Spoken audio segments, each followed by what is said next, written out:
you change your plan. I think what happens is that sometimes we move ahead too fast, and we need a while to catch up.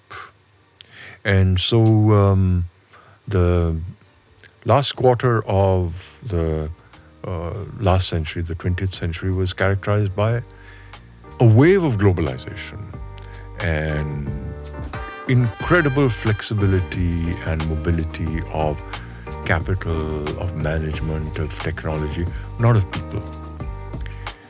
But to the extent that there was that mobility of people, especially say in Europe, for example, with the creation of the EU, people started feeling threatened because we live in social structures. And when those social structures get disturbed, we get very, very disturbed.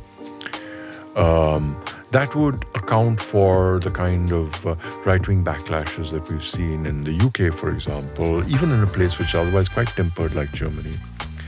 In the US, which has been probably the most surprising, this movement towards right-wing, this is entirely because, to my mind, of the success of globalization. There's no doubt about the fact that whether you look at the mobile phone or you look at the washing machine or other white goods, the access to those and the inexpensiveness of them for the average middle-class consumer in the US has been phenomenal, and it's come from globalization.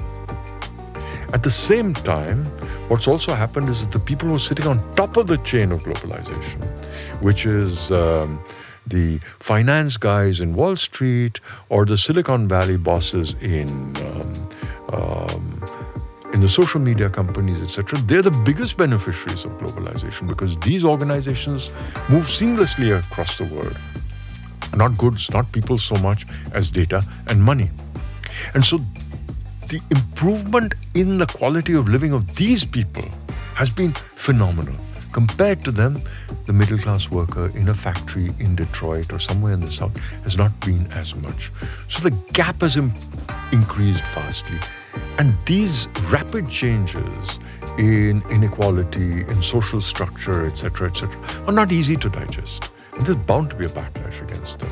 So, in a sense, you could say that this is very understandable.